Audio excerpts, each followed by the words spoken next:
Dans cette vidéo, on va créer un mini-projet Android qui contient une base de données interne créée avec la librairie Room. Autrefois, nous étions capables de créer notre base, nos tables et nos données grâce à SQLite Open Helper et SQLite Database, en cas où nous voulons intégrer une base de données interne au niveau de notre application. L'utilisation de SQLite Open Helper et de SQLite Database engendrait la saisie d'une grande quantité de code standard pour créer et manipuler même une très petite base de données. En plus, aucune vérification au moment de la compilation n'était possible pour nos requêtes brutes SQL. Maintenant, grâce à la librairie Room, nous sommes capables de créer et manipuler nos bases de données internes de manière plus flexible. La librairie Room fournit une couche d'abstraction sur SQLite, ce qui permet un accès plus robuste à la base de données, tout en offrant toute la puissance de SQLite. Room est une librairie ORM, c'est-à-dire Object Relational Mapping. En d'autres termes, cette librairie mappera nos objets de base de données sur des objets Java et fournit une couche d'abstraction sur SQLite pour permettre un accès fluide à la base tout en exploitant la puissance de SQLite. Dans cette vidéo, nous allons créer un mini-projet de gestionnaire de contacts tout en discutant les bases de l'utilisation de la bibliothèque Room et de la manière dont elle peut améliorer le flux de travail en tant que des développeurs. Donc, on suppose que notre base de données va porter le nom de Contacts Manager. Cette base de données contient juste une table. La table porte le nom de contact et elle contient 3 colonnes. La première colonne, il s'agit de la clé primaire. Il s'appelle -ID. La deuxième colonne porte le nom de nom. Il s'agit d'une chaîne de caractères. Et finalement, le numéro de téléphone. Donc, il est représenté par la colonne phone. Donc, on va travailler avec la librairie Room. Nous devons ajouter des dépendances au niveau de ce fichier-là. On va les ajouter par la suite grâce à Android Studio lorsqu'il va nous proposer de faire ça. Pour travailler avec Room, nous devons tout d'abord créer une classe Pojo pour dire Plain Old Java Object. Cette classe Pojo représente l'entité. Normalement, elle doit contenir des attributs qui représentent les colonnes de la table. Normalement, le nom de la classe doit porter le nom de la table. Et par la suite, nous devons avoir une interface qui représente le Data Access Object ou le DAO. Au niveau de cette interface, on va créer des méthodes qui permettent d'exécuter des requêtes SQL. Et finalement, nous devons créer une classe abstraite qui hérite de la classe Room Database. Au niveau de cette classe-là, on va définir le nom de notre base de données et on va aussi définir les entités, ou plutôt donner les noms des entités que nous allons utiliser au niveau de notre projet. Et par la suite, au niveau de nos activités, nous devons instancier cette classe-là pour permettre un accès à la base. Donc, la première chose à faire consiste à créer une classe Pojo. Donc, nous avons une seule table au niveau de notre base de données, c'est la table contact. Donc, je vais créer une classe Java qui représente une entité. Donc, je vais créer une classe Java. Je vais l'appeler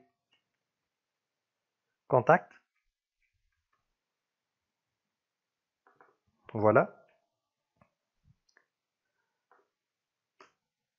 Donc ici, je dois tout d'abord ajouter la notation @entity. Donc, @entity. Normalement, il va m'afficher une erreur. Et c'est tout à fait normal. Donc, la solution proposée serait d'ajouter une dépendance dans le fichier build.gradle et puis de faire l'import. Donc, j'ouvre cette lampe rouge et par la suite, je choisis Add Dependency. Voilà. Donc, il faut attendre la fin de la synchronisation.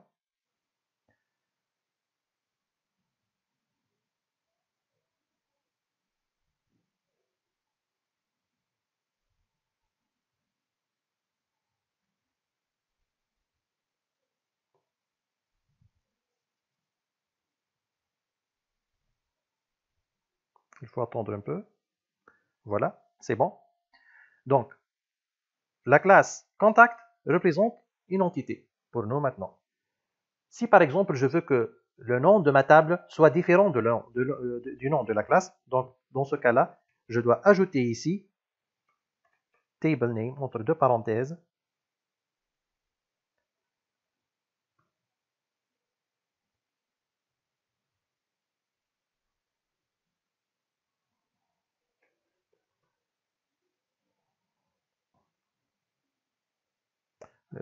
T doit être en minuscule, donc table name, voilà. Et ici, je donne le nom de ma table. Ceci n'est obligatoire que lorsque le nom de votre table est différent du nom de la classe. Donc, nous avons dit que la table contact contient 3 colonnes. Donc, nous avons un ID, private int-id.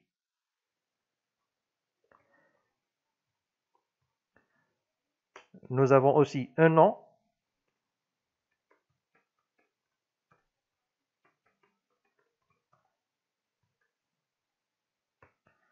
Et nous avons aussi un numéro de téléphone.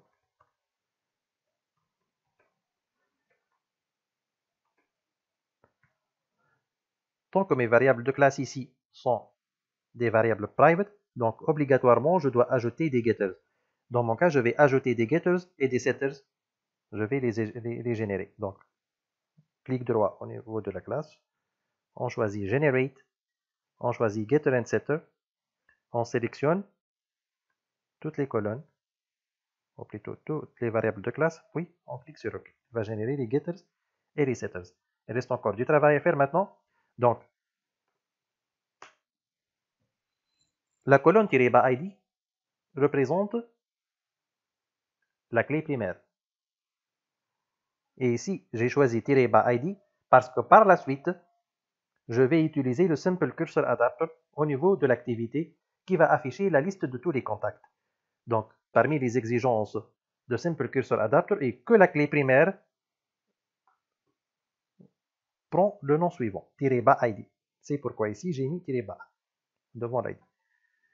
Donc, il faut préciser que cette colonne-là représente la clé primaire. Donc, on ajoute la notation ici, primary key. Et ici, je vais ajouter la propriété auto-generate égale à true pour permettre une incrémentation automatique par la suite. Donc, auto-generate égale à true. Donc, je dois préciser qu'il s'agit aussi d'une colonne note nulle. Donc, j'ajoute la notation note nulle. Voilà.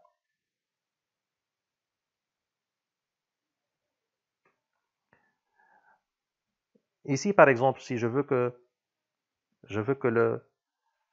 le nom de la colonne soit différent du nom de la variable. Dans ce cas-là, je dois ajouter la propriété, ou plutôt la notation, @column_info. Voilà. Et ici, entre parenthèses, je donne le nom que je veux donner à ma colonne. Donc, name égale, et ici je donne le nom, par exemple, contact name, par exemple. La même chose ici, je vais ajouter at column info, entre parenthèses, name est égal contact phone. Et voilà, nous avons terminé notre classe d'entité. Maintenant, on va passer à l'étape suivante. Maintenant, nous devons créer une interface qui représente notre DAO, Data Access Object. Donc, on fait clic droit, New, Java Class. Par la suite, je vais choisir Interface. Donc, je vais l'appeler, par exemple, Contact DAO. Voilà, Contact DAO, et non pas DAP. Contact DAO, Data Access Object. C'est une interface. Donc, on va ajouter cette interface-là. Donc, tout d'abord, il faut ajouter la notation ADAO ici.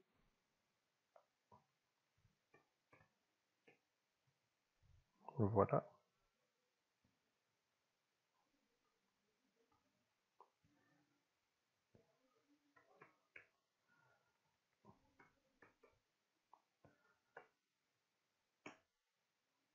Voilà, ADAO. Maintenant, il est temps de créer nos méthodes qui vont exécuter les requêtes SQL. Si par exemple, je veux ajouter, je veux exécuter une requête d'insertion. Dans ce cas-là, je dois créer une méthode publique, public void. Je vais l'appeler par exemple insert contact. Donc cette méthode doit avoir impérativement un paramètre de type contact qui est la classe d'entité. Contact, par exemple. Il reste encore une annotation à ajouter ici. Donc ici, je dois ajouter la notation @insert pour dire que cette méthode va insérer des contacts au niveau de la table. De la même manière, je vais ajouter une méthode pour l'update, une autre méthode pour le delete. Presque le même phénomène va se répéter, donc je vais créer une méthode qui s'appelle par exemple update contact et qui prend un contact comme paramètre. Donc contact, point virgule. Et ici, impérativement, il faut ajouter la notation @update. Voilà. Il reste le delete. Donc, public void delete contact.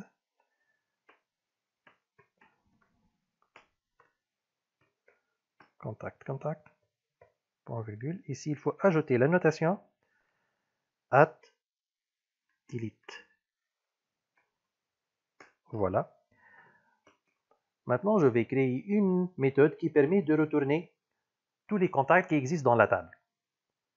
Et donc, par la suite, je vais utiliser le simple cursor adapter. Donc, cette méthode-là doit retourner un curseur parce que le simple cursor adapter fait l'adaptation des éléments qui existent dans un curseur pour les afficher par la suite dans la liste view. Donc, ici, je vais créer une méthode que je vais appeler getAllContacts. Donc, elle doit être de type cursor. Donc, public cursor getAllContacts. Elle ne prend aucun paramètre. Donc, je veux retourner tous les enregistrements qui existent dans la table. Et ici, je dois ajouter la requête en utilisant @query. Et ici, je dois saisir ma requête. Donc, select étoile from. Ici, le nom de la table, c'est contact. Voilà. Je vais créer aussi une autre méthode qui permet de sélectionner un contact à partir de son ID. Donc, je dois créer une méthode qui s'appelle getContact. Elle retourne un seul contact. Donc ici, je dois fournir comme paramètre l'ID du contact concerné. Donc,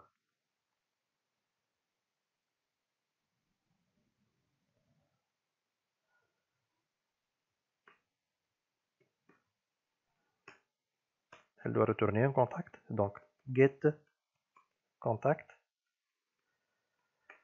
Elle doit avoir comme paramètre l'ID du contact. Donc, le contact getContact. Ici, @query.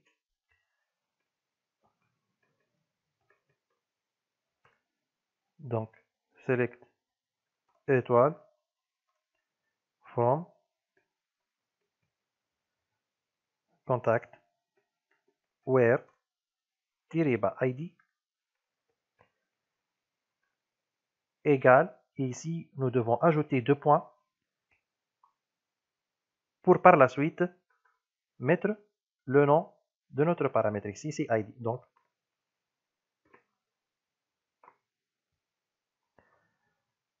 normalement nous avons terminé notre classe DAO. Il est temps maintenant de créer notre classe abstraite qui représente l'instance de notre base de données. Donc je vais créer une nouvelle classe.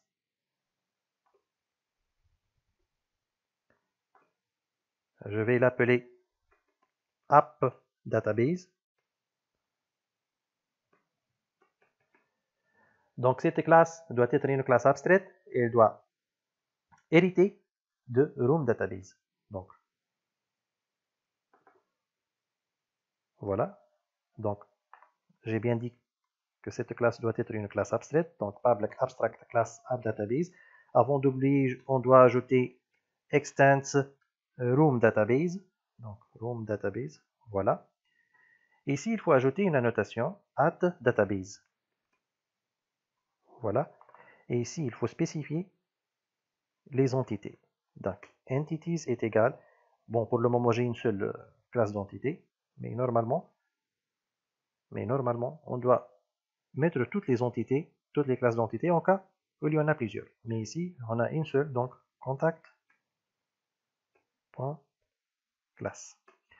Voilà, et ici, il faut spécifier le numéro de version de cette base de données. Donc, pour le moment, c'est la première version, donc version 1. Et voilà.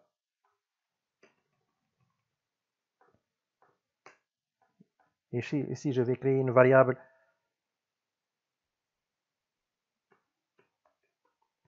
statique de type AppDatabase qui va représenter une instance de cette classe-là. Donc, private static AppDatabase, on va l'appeler instance. Point virgule. On va aussi créer une méthode qui représente notre DAO. Donc,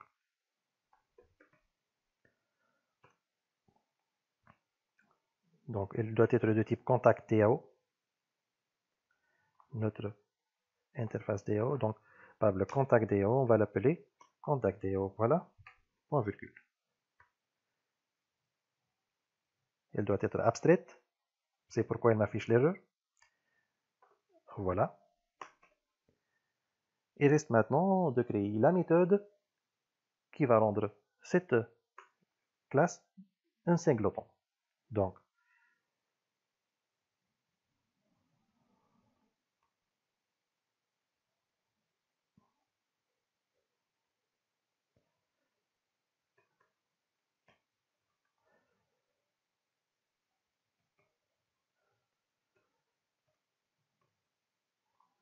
je peux l'appeler par exemple getInstance ou getAppDatabase. Donc, je peux la nommer comme je veux. Il s'agit d'un singleton. Donc,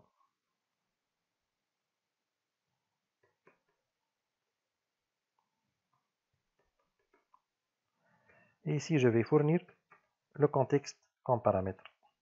Donc, je vais choisir contexte. Je vais l'appeler contexte, ce paramètre-là. Voilà.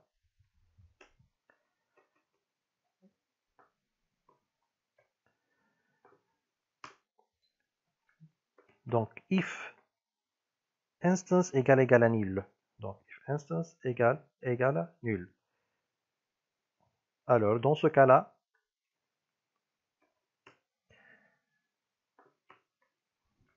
on va créer un bloc synchronized, donc, pour permettre l'exécution de ce thread une seule fois. Donc, synchronize, donc notre classe c'est appdatabase.class, donc appdatabase.class. Voilà. Au niveau de ce bloc synchronized,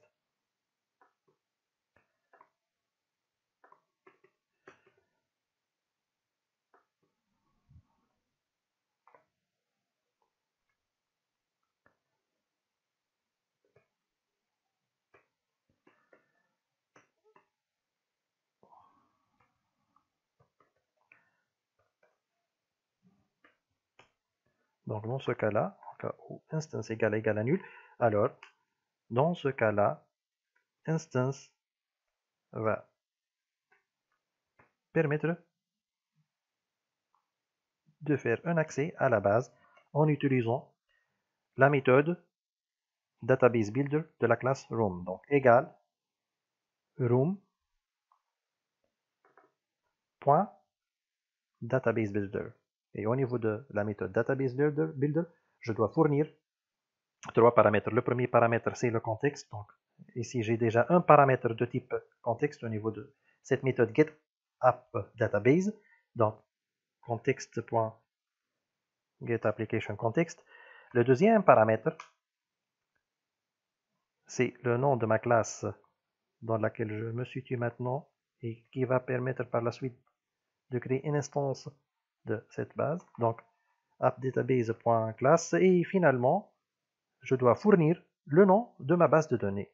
Donc, nous avons dit que notre base de données doit porter le nom de Contacts Manager. Et voilà, il suffit maintenant d'appeler la méthode build.build. Voilà. Et cette méthode-là, il s'agit d'un singleton, il doit retourner ce que cette variable statique a eu comme valeur. Donc, return instance, point virgule. Donc, nous avons terminé. Donc, c'est pas ici. Donc, return instance, c'est pas ici. Mais elle doit être mise ici. Voilà.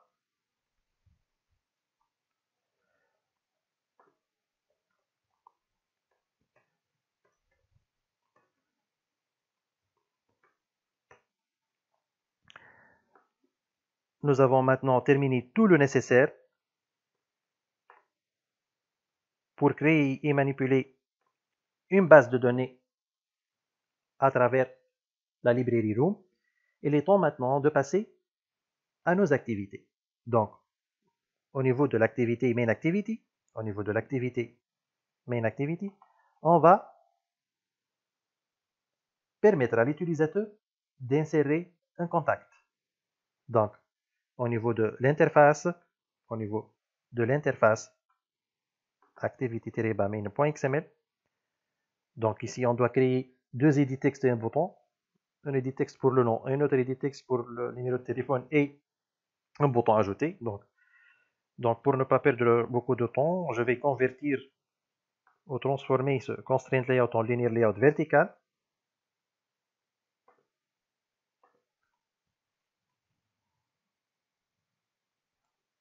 Il faut attendre un peu. Voilà. Donc je vais transformer ce constraint layout en linear layout. Un linear layout vertical. Ici, je dois mettre deux plain text, l'un pour le nom et l'autre pour le numéro de téléphone et le bouton. Donc ici, j'accède au code XML pour changer les ID. Non. Donc ici, je dois mettre un hint et non pas un texte. Donc Android 2.hint.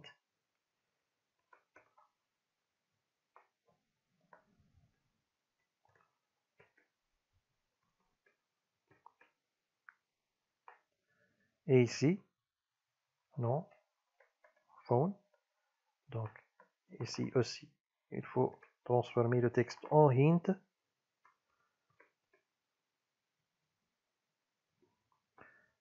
Il reste maintenant le bouton, donc je change l'ID par add par exemple, et ici le texte par ajouter.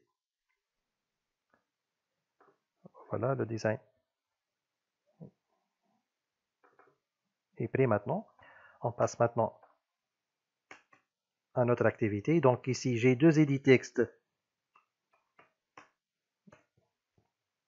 Donc, non, phone. J'ai aussi un bouton.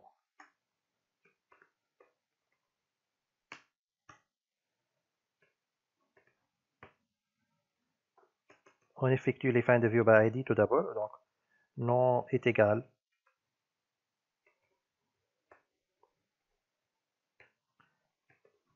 find view by ID r.id.nom. La même chose pour phone. Donc, phone est égal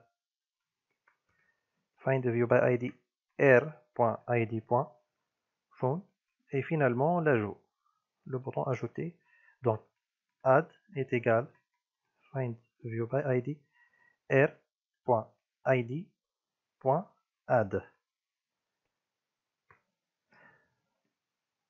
Donc ici, lorsque l'utilisateur appuie sur le bouton ajouter, normalement nous devons créer un nouvel objet de type contact. Et ce nouveau contact là doit être fourni à la méthode que nous avons créée dans l'interface contact DAO qui permet d'insérer un contact. Donc cette méthode là, insert contact, donc elle doit avoir un contact. Et par la suite, cette méthode-là va s'occuper de l'ajout du contact au niveau de notre table de base de données. Donc, on retourne ici. Donc, add.setOnClickListener, espace grand O. Voilà. Bien. Ici, avant de créer ce contact-là, il faut dire que Room ne permet pas un accès à la base au niveau du UI thread. Donc ici, nous devons créer un thread dans lequel on va accéder à notre base de données. Le code que j'allais taper maintenant ne doit pas être mis au niveau de la méthode onCreate parce que tout simplement, il va causer un crash par la suite. Donc, Room ne permet pas un accès à la base au niveau du UI thread. Donc, nous devons exécuter ça au niveau de notre thread indépendant. Ce que j'allais faire maintenant est de créer une nouvelle méthode. Je vais l'appeler Access Database. Donc,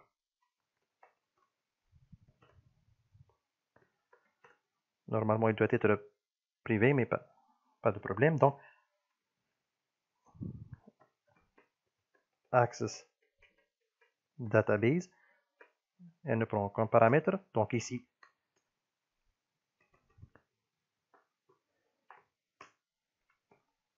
je vais créer une variable de type AppDatabase, la classe de notre base de données AppDatabase. Donc, je vais l'appeler AppDatabase est égal AppDatabase. La méthode getAppDatabase que nous avons créée ici. C'est celle-là. Donc, la méthode getAppDatabase doit avoir le contexte. Notre contexte ici, c'est mainActivity.this. Donc,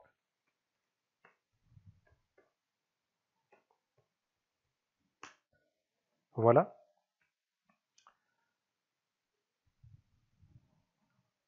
On va aussi créer une variable de type contactDAO. De préférence, ces variables doivent être des variables globales. En cas où nous avons eu le besoin de les utiliser ailleurs. Donc, AppDatabase, voilà, elle est devenue une variable globale. Je vais créer aussi une autre variable globale de type contactDAO. Donc, je vais l'appeler contactDAO. Voilà. Donc, et ici, au niveau de cette méthode-là, je vais utiliser cette variable de type contact DAO pour utiliser les méthodes qui s'appellent contact DAO que nous avons déjà créées au niveau de App Database. Voilà, celle-là. On retourne maintenant. Donc, normalement, l'accès à la base doit être effectué lorsque l'utilisateur appuie sur le bouton Add. Donc, ici, je vais créer un nouveau thread dans lequel je vais effectuer cette tâche-là. Donc, New Thread. Il faut faire ici .start. Voilà. Et aussi au niveau du paramètre, tant que je travaille avec Java 8, je peux utiliser ce qu'on appelle l'expression lambda. De cette manière-là, elle réduit beaucoup de code.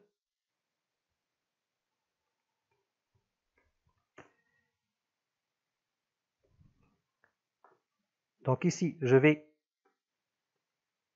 appeler cette méthode-là, qui me permet d'accéder à la base, donc Access Database. Voilà. Par la suite, je vais créer un contact. Contact C, par exemple, est égal new contact. Je vais utiliser les setters maintenant pour donner un nom et un numéro de téléphone à ce contact-là. Donc, le nom, il va être pris à partir de cet edit text, le téléphone à partir de cet edit text-là. Donc, c.set nom. Donc, l'edit text s'appelle nom, nom.getText.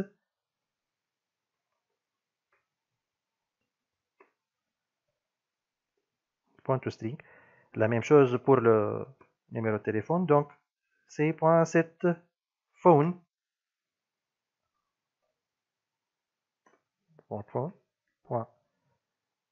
.getText.toString.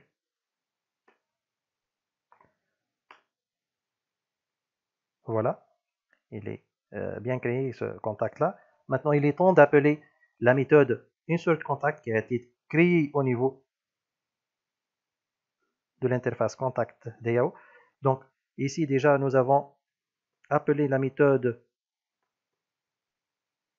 au niveau de notre activité. Nous avons déjà appelé la méthode contact DAO qui existe en App Database. Donc, nous pouvons utiliser cette variable-là maintenant. Donc, contact DAO point insert contact et on fournissait qui est notre contact à cette méthode-là. Normalement, je dois créer une nouvelle activité. Après avoir inséré un contact, normalement, nous devons passer vers une nouvelle activité. C'est l'activité qui affiche la liste de tous les contacts. Donc, je dois créer une nouvelle activité dans laquelle je vais implémenter le code qui permet d'afficher tous les contacts qui existent dans la table contact au niveau d'une liste view. Donc, new activity. Je vais choisir empty activity. Donc, je vais l'appeler par exemple list contact. List contacts. Voilà. Je clique sur Finish.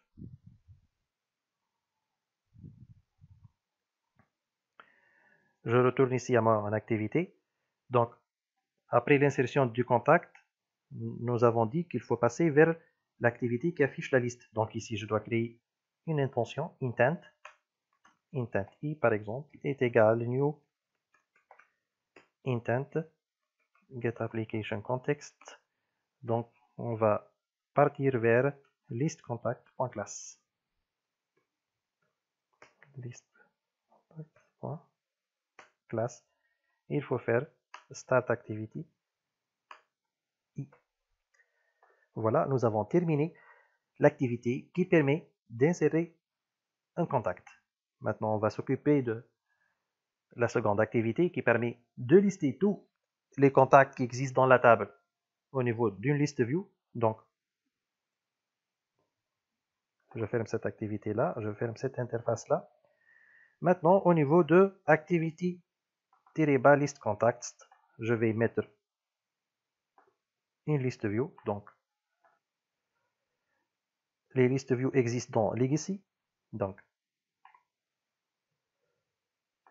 Ici, il faut faire drag and drop pour list view. Il faut attribuer un ID pour sa liste view. Je vais utiliser l'ID LST. Voilà. Au niveau de cette activité-là, maintenant, l'activité list contact, je dois créer une liste view ls, par exemple, point virgule. Il faut faire un find view by ID. Donc, ls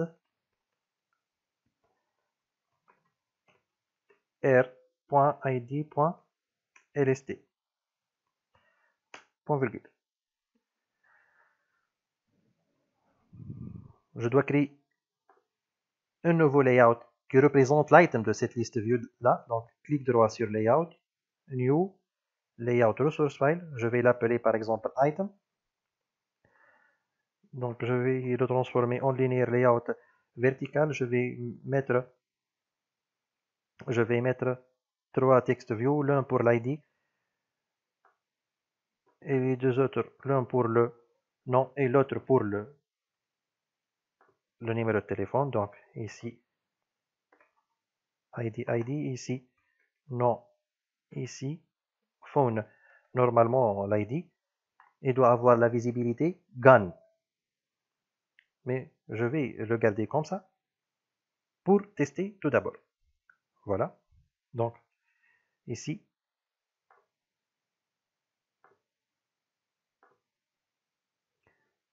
je vais copier la méthode qui permet l'accès à la base à partir de cette classe, cette activité, main activity. Donc, je vais copier ça. Je vais le coller ici.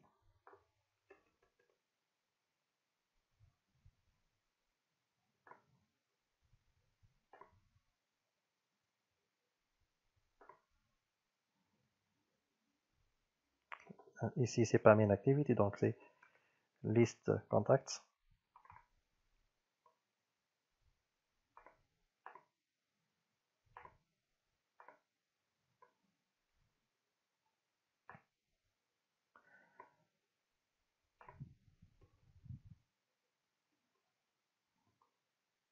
Donc ici, on doit créer un nouveau thread. Donc, new thread. Il ne faut pas oublier le point start.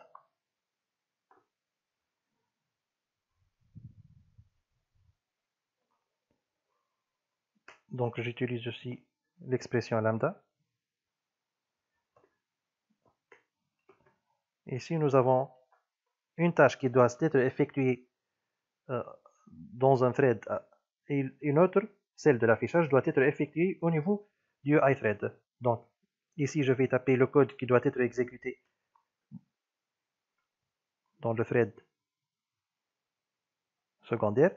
Et par la suite, je dois exécuter le code dans run on UI thread. Ici, je vais utiliser aussi une expression lambda.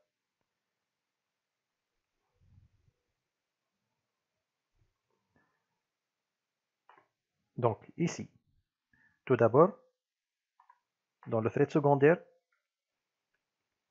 je dois effectuer l'accès à la base de données. Et par la suite, je dois récupérer tous les contacts. Je dois récupérer tous les contacts qui existent dans la table. Normalement, nous avons créé une méthode qui permet de retourner tous les contacts qui existent dans la table et qui retourne un curseur. C'est la méthode getAllContacts qui existe dans ContactsDAO. Donc ici, je dois créer un curseur.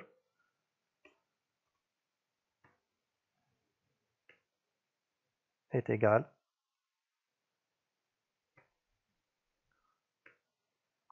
Donc ici, ContactsDAO et AppDatabase doivent être des variables globales.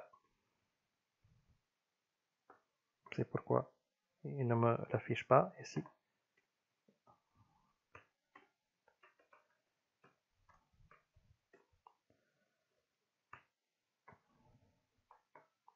J'enlève ça.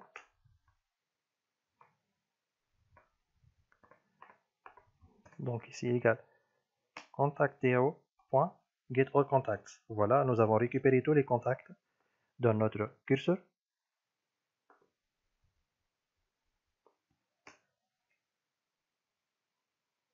ici maintenant, dans la partie run on UI thread, je dois créer le simple cursor adapter.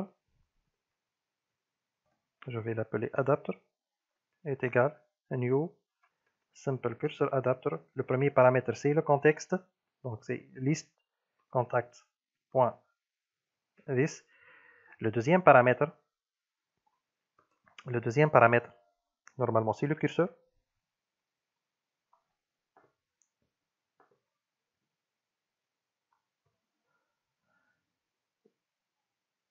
Le troisième paramètre ici c'est le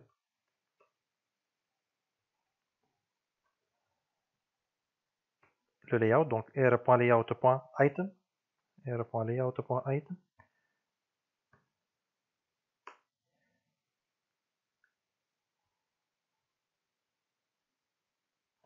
Le quatrième paramètre, c'est un tableau de type string dans lequel on doit mettre les noms des colonnes que je veux afficher leur nom au niveau des textes view qui existent dans item.xml. Donc je peux tirer les noms de ces colonnes-là à partir de mon curseur. Donc je veux tirer l'id, donc c.getColumnName, l'index de l'id c'est 0. Donc de la même manière, c.getColumnName de 1, c'est le nom. Et par la suite, c.getColumnName de phone. Normalement, il existe dans l'index 2. Maintenant, je dois créer un autre tableau de type entier dans lequel je vais fournir les ID des text view qui existent dans le fichier item.xml.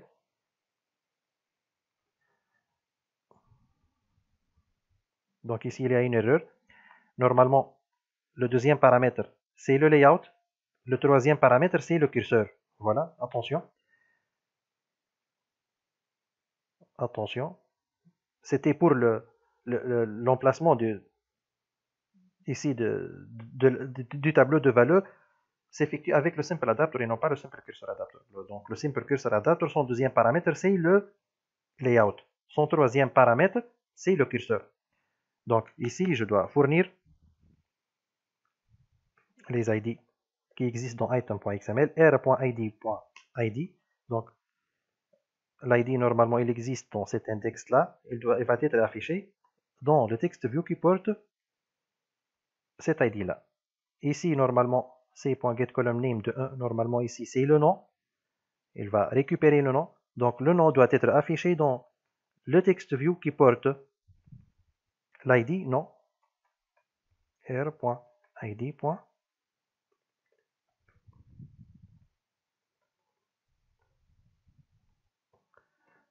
Et finalement, le numéro de téléphone doit apparaître dans le text view qui porte l'ID phone. Ici, il faut ajouter le flag, soit 1, soit 0. Je vais mettre 1. Ici, je vais mettre point virgule. Maintenant, il est temps de faire ls.setAdapter et on fournit l'adaptateur à cet adapteur-là. Normalement, nous avons terminé ces deux activités. Nous pouvons tester maintenant notre travail. Donc, on va tenter d'exécuter ce travail-là. Avant de continuer par la suite l'affichage d'un seul contact, et puis la modification et la suppression. Mais nous devons s'assurer tout d'abord que notre travail est bien correct.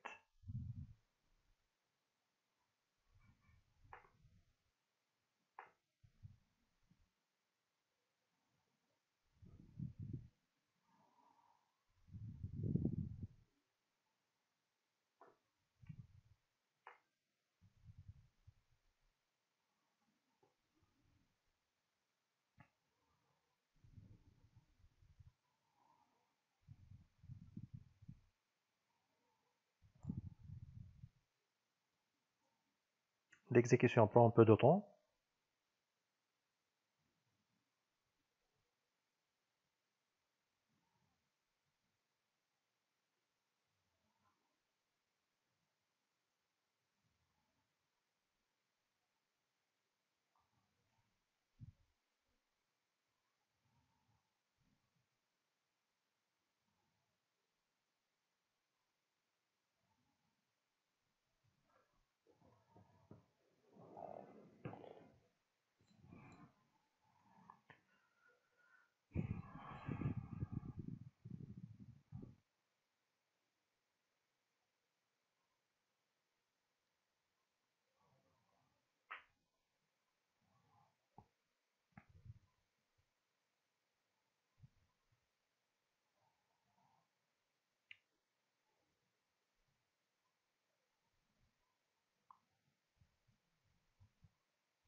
Il est en cours d'installation maintenant.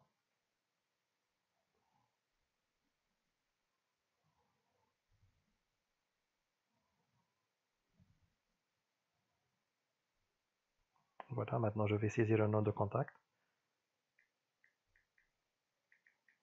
Je vais saisir n'importe quel numéro. Voilà, donc le contact a été ajouté avec succès. Maintenant, il apparaît au niveau de la liste. Je vais insérer un autre contact.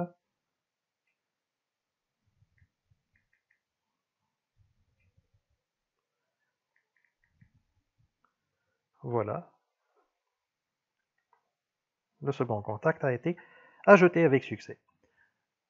Maintenant, il est temps de créer une nouvelle activité qui affiche les détails du contact. Maintenant, normalement, lorsque l'utilisateur clique sur un utilisateur, nous devons passer vers une nouvelle activité qui nous affiche le nom et le numéro de téléphone de l'utilisateur dans des edits textes pour lui permettre de modifier l'un d'eux ou modifier les deux à la fois. Et nous devons lui fournir un bouton modifier et un bouton supprimer. On retourne donc à notre projet. On doit ajouter une nouvelle activité. On va l'appeler Data Activity, donc New Activity. On va l'appeler Data Activity.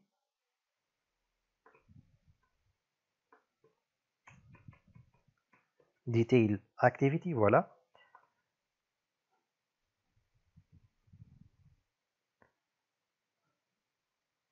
Donc nous avons dit que cette activité doit contenir deux edits textes et deux boutons. Donc ici au niveau de l'interface activity-detail,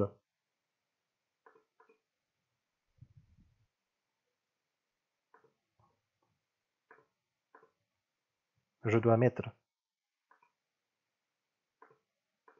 deux plain text et deux boutons.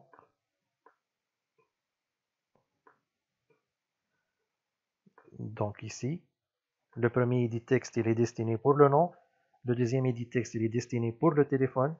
Donc je change les deux ID de ces deux edit textes dans activity-details.xml. Le premier bouton sera consacré pour la modification, donc je change l'ID par mode, le texte ici par modifier, ici l'ID par exemple sup, et le texte par supprimer. Voilà, donc il est temps maintenant d'aller vers le code comportement, donc ici detail activity. Tout d'abord, je dois créer deux edit textes. Je dois créer aussi deux boutons.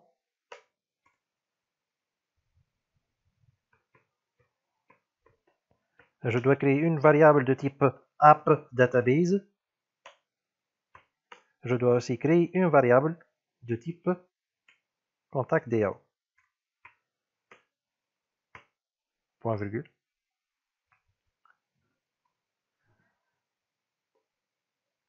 Nous avons encore un travail à faire au niveau de listContacts.java. Donc, ici, sous ls.setAdapter, nous devons configurer un clic sur l'item. Lorsque l'utilisateur clique sur l'item maintenant, nous allons acheminer l'ID du contact choisi vers l'activité Detail Activity. De cette manière-là, au niveau de l'activité Detail Activity, on va récupérer le contact à travers son ID. Et nous avons déjà créé une méthode au niveau de notre classe DAO qui permet de retourner un contact à travers son ID. Donc ici, je dois faire ls.setOnItemClickListener. ls.setOnItemClickListener. Ici, au niveau du paramètre, je tape new espace grand O pour implémenter la méthode onItemClick. Et ici, avant de de développer le code de l'intent, je dois récupérer l'ID. Donc ici, je vais utiliser ce deuxième paramètre-là pour pouvoir récupérer l'ID qui existe dans le premier TextView dans item.xml. Donc, je dois créer une variable de type TextView dans lequel je vais mettre le TextView qui contient l'ID au niveau de l'item cliqué. Donc, dans item.xml, le TextView qui affiche l'ID prend l'ID ID. Donc ici, avant de faire findView by ID, je dois utiliser le second paramètre au niveau de onItemClick. Il faut mettre view.findView by ID et ici r.id.id. Voilà. Donc, au niveau de T maintenant, on trouve le TextView qui affiche l'ID au niveau de l'item cliqué. Donc ici, je dois créer un intent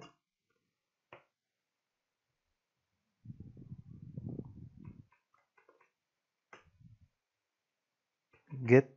Donc le premier paramètre c'est get application context. Le second paramètre c'est detail activity.class.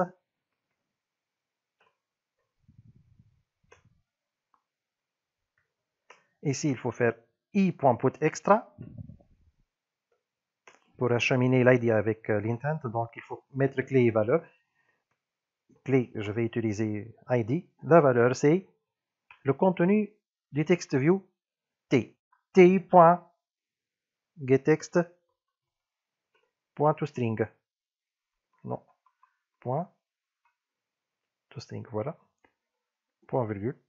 Il faut faire Start Activity maintenant. Start Activity I. Le travail pour cette activité-là est terminé. Il est temps maintenant de compléter le code de la nouvelle activité. Donc, on va partir à Detail Activity. Avant de partir à Detail Activity, je dois copier le code de cette méthode-là. Donc, CTRL-C. Ici, il faut faire CTRL-V. Il faut changer le contexte. C'est Detail Activity.this.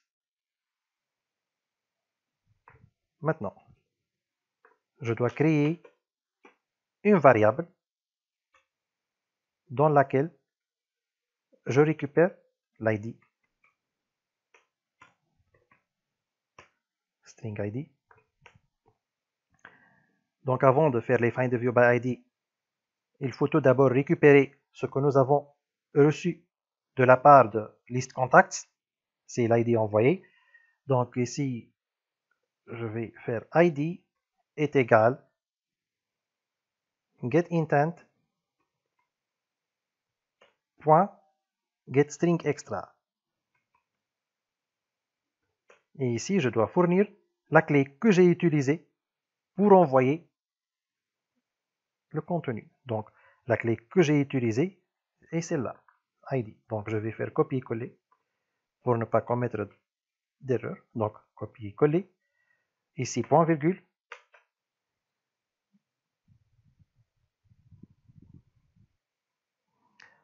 Maintenant, je vais faire les findView by ID pour les edit text. Donc, nom est égal findView by ID r.id.nom.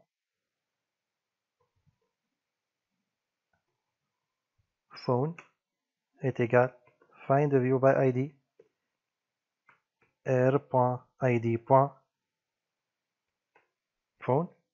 Il reste les deux boutons modifier et supprimer. Donc,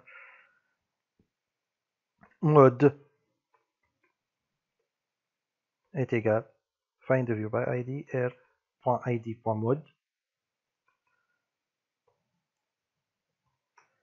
Sup est égal findView by ID r.id.sup.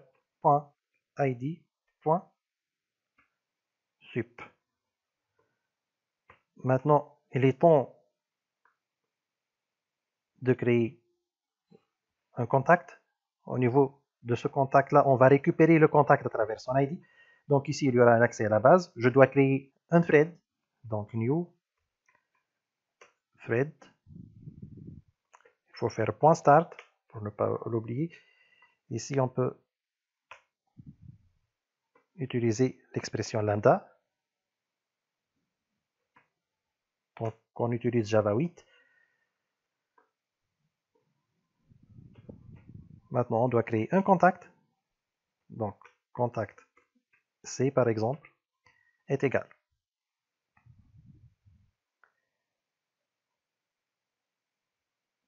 Donc, on utilise l'instance contact DAO, point, getContact. Normalement, nous avons récupéré l'ID sous format string dans cette variable-là.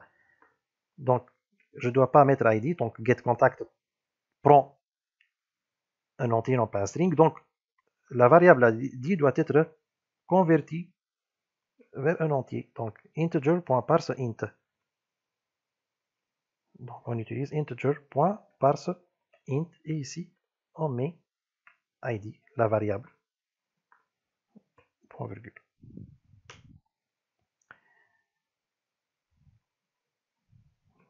Ici, maintenant, dans le thread principal, on doit afficher le nom de ce contact-là dans l'edit text nom, et on doit afficher le numéro de téléphone dans l'edit text phone.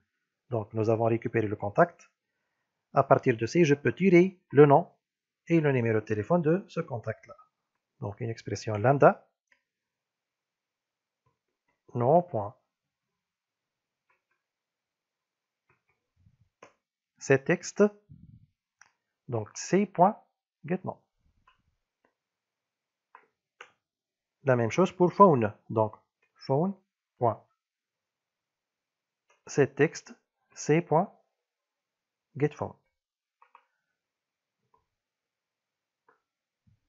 Donc, on va tester ça. Avant de passer à la modification et la suppression, il faut s'assurer que tout est correct. Donc,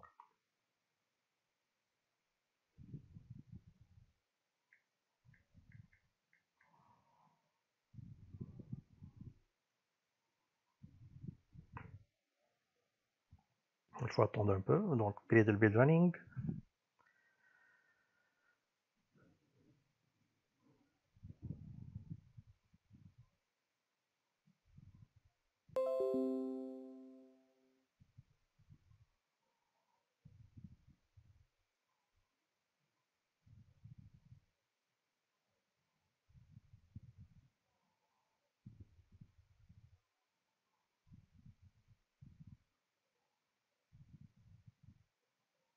Voilà. Donc, on va ajouter un utilisateur en contact. Voilà, il est bien ajouté. Maintenant, lorsque je clique sur un item et je passe vers l'activité suivante, il y a erreur. Donc, il faut voir où est le problème. Donc, il y a erreur, il y a crash. Nous avons une erreur quelque part.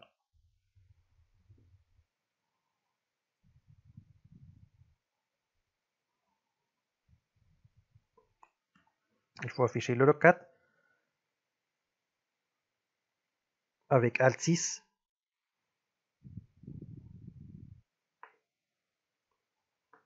Donc, il faut choisir Error.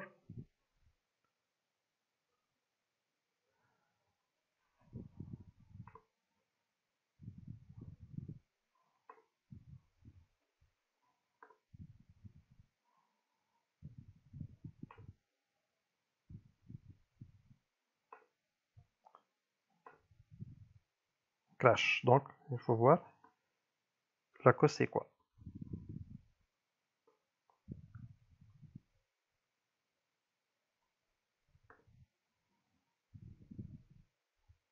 Ah, voilà. Nous avons oublié une instruction. Donc ici, avant de faire contact C est égal à contact D au point get contact, nous avons oublié d'appeler la méthode access database qui nous permet d'effectuer l'accès à la base de données. Donc il faut faire attention. Nous avons oublié ici d'appeler la méthode access database qui nous permet d'accéder à notre base. Donc il faut faire attention. Donc je vais effectuer un rerun.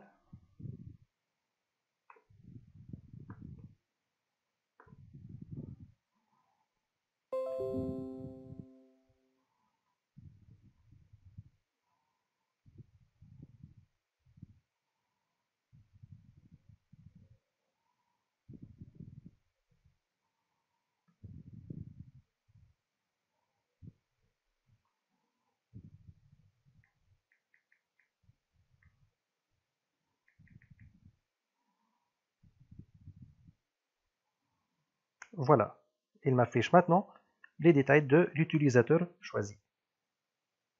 Voilà, voilà. Tout est bon jusqu'à présent. Il reste juste la modification et la suppression maintenant. Donc, ici, au niveau de la méthode onCreate, bien sûr, à l'extérieur du thread secondaire, je dois faire mode.setOnClickListener, entre parenthèses new, espace grand O. Donc ici, on doit appeler la méthode updateContact. On doit appeler la méthode updateContact. Normalement, l'utilisateur ici doit avoir la possibilité de modifier le contenu de nom et phone. Donc, je dois récupérer le nouveau contenu dans l'edit text nom et le nouveau contenu dans l'edit text phone. Donc, je dois exécuter un nouveau thread. Donc, new thread.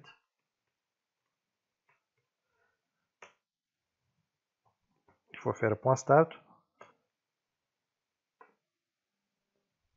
Ici, une expression lambda.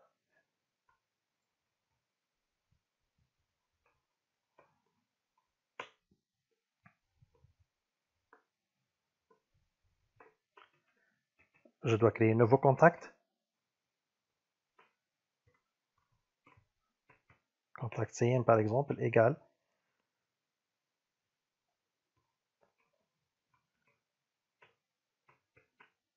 New contact, je vais utiliser les setters maintenant. Donc, cn.setID. Donc, l'ID, nous l'avons déjà récupéré.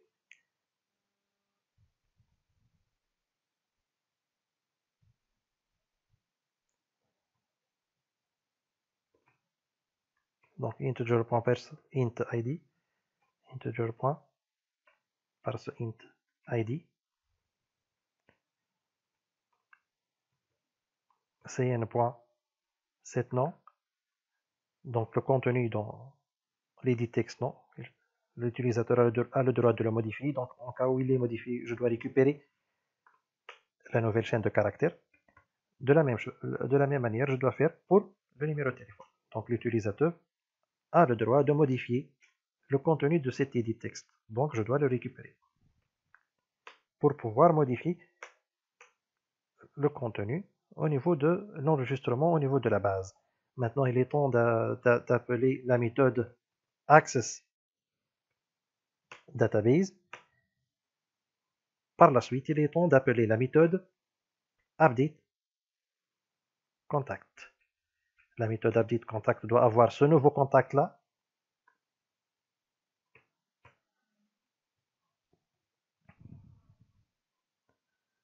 Normalement, après avoir modifié le contact, nous devons retourner avec un intent vers la liste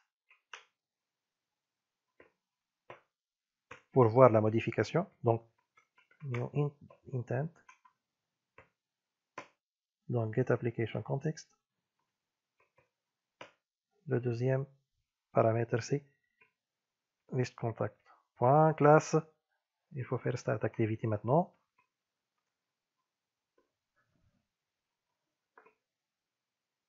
On va tester ça.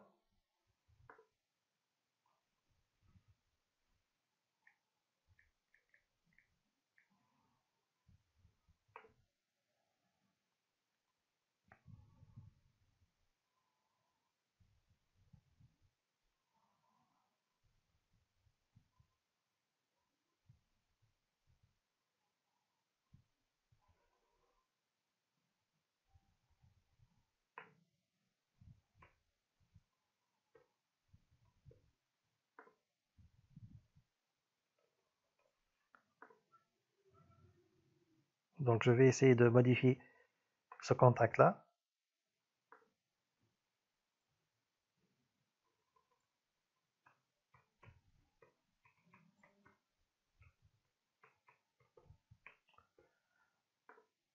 Ici, je vais ajouter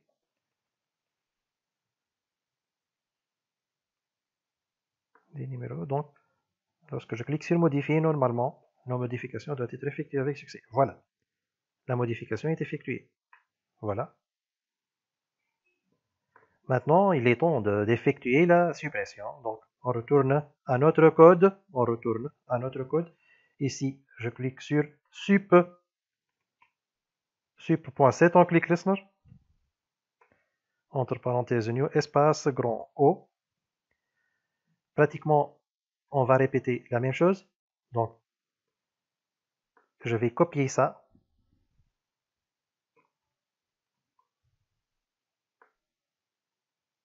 Et je vais le coller ici. Donc ici, je n'ai pas à créer un nouveau contact. Non. Je vais juste supprimer le contact qui existe déjà. Normalement, il s'appelle C. Je dois le rendre ici, je dois mettre delete contact, C. C'est ici le contact que nous avons créé dès le départ. Donc normalement, je dois le rendre un contact comme variable globale. Donc je parle de ce contact-là, donc ce contact C. Copier. Donc ici, je dois faire coller ici. Je dois rendre cette variable-là de type contact une variable globale. Donc C égale contact contact. Et normalement, ici au niveau de la suppression, je dois l'utiliser comme paramètre au niveau de la méthode delete contact. Voilà, je vais tester ça maintenant.